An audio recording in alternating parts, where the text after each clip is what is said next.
Nagmayat ta ba? Ikaw sana anak no. Basit ka na lang tapos nakapit.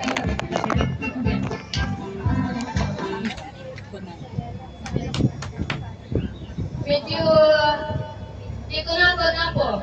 Iti management, di Mariners Hongkong chapter. Ket iti KB under COL. So ini kakapo ta authority ni Apo President ni KB kay suna di ini authorize kay suna iti mangpili. Lusino day namnaman na nga mang take over. Kaya napalasadan Apo, of course, natuto ko naman talaga yung Vice President. Right? So, congratulations, Vice President, Madam Salad. And also, Vice President Blanco Nian. So, in short, pumili rin siya na magiging Vice President. Now, as your COL President, kasi under kayo ng giving. In front of the members, kaya ko apong damagan.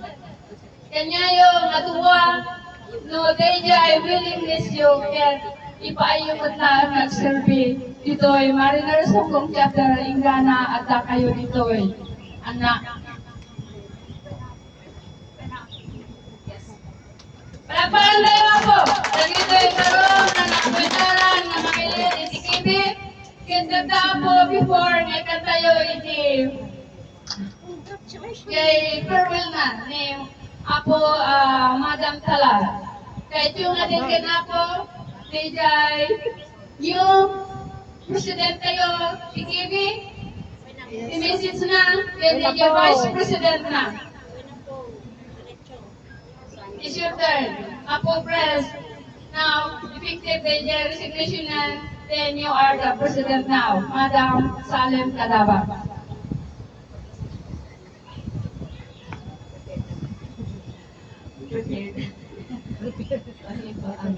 Thank you so much, Apo Press.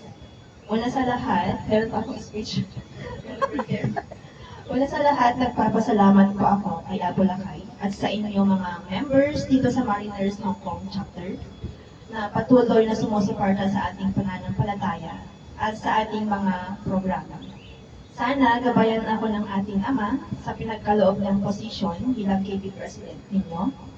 Nais kong ipaabot ang aking taus-pusong pasasalamat kay Apo Lakay at sa inyong walang sawang suporta at tiwala. Nagpapasalamat din ako sa ating dating KB President na si Ms. Heidi sa kanyang pamumuno at dedikasyon tuwing may mga programa sa ating simbahan. Naging inspirasyon ka sa amin at sa akin upang ipagpatuloy ko ang nasimulan mo. I will do my best para magampanan ko ang aking tungkulin bilang KB President. Sa mga miyembro ng MHKC, salamat sa pagtitiwala at tapos sabi ko marinig ang inyong mga idea, maunawaan ang inyong mga pangangailangan at makikipagtulungan sa pag-abot ng ating mga layunin. Muli, maraming salamat sa pagkakataong ito sa mga members ng kabataan. Pagtulungan po tayong lahat para na rin ito sa paninilbihan natin sa ating simbahan at para kay Apo Lakay. Mabuhay ang Hong Kong Mariners Chapter. Mabuhay po tayong lahat. Maraming salamat. Thank you, Madam Press. And next up, the Vice President na small but terrible ko nakita. It's from Isabela din. And in the local chapter 1.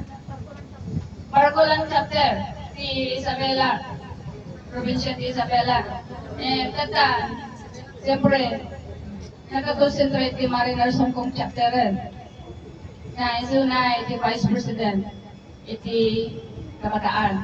So, tingal ako din iti message na.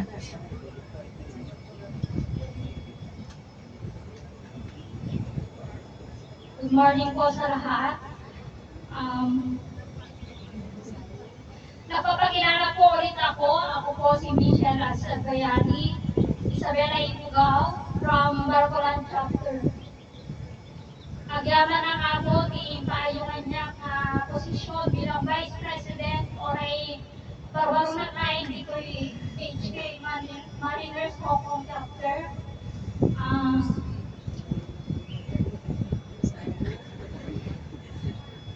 May bagak lang ako, O'Brien, tinasayaan, ken Beng ko, O'Brien, ano man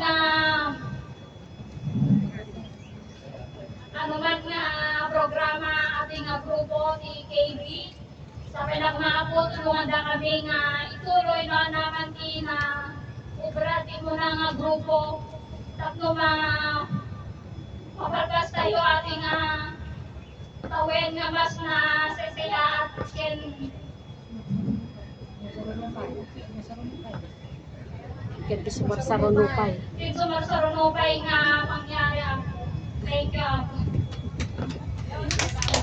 Medyo naiintindihan, madam, pero actually, kailangan natin natawin. We still have 3 years. Ika na, iti next na election.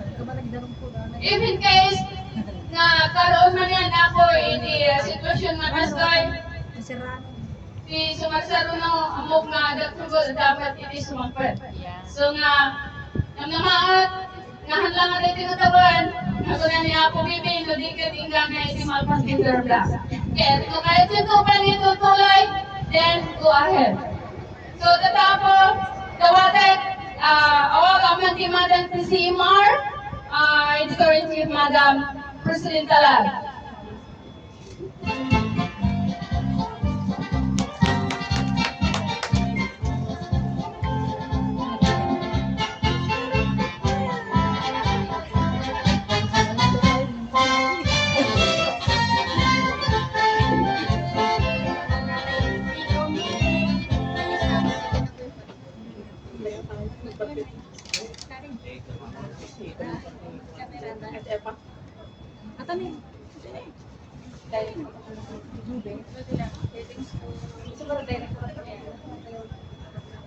Crusaders of the Divine Church of Christ Philippines Incorporated, Overseas Archdiocese, Mariners Hong Kong Chapter.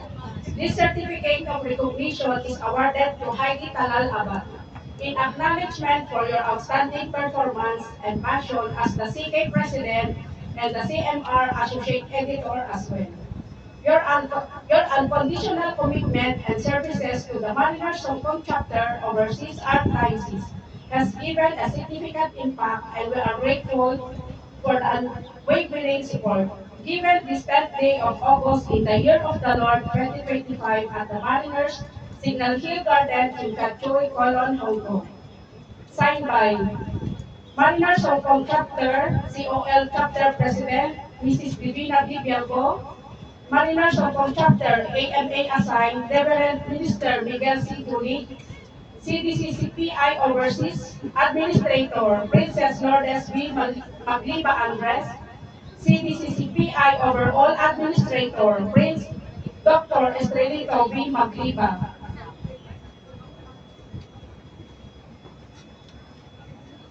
Thank you, Madam President. Good awag apo di Madam Maligayong na i-assign Reverend Minister Miguel Siguli.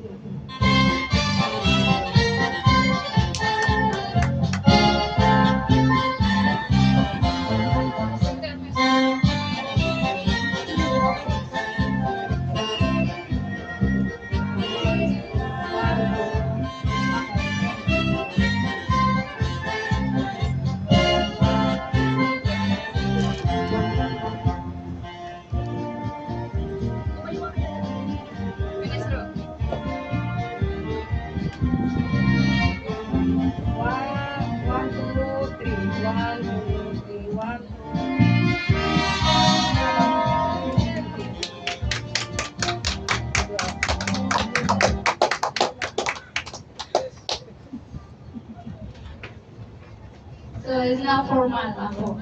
Wala nang bawian. Wala nang atrasa.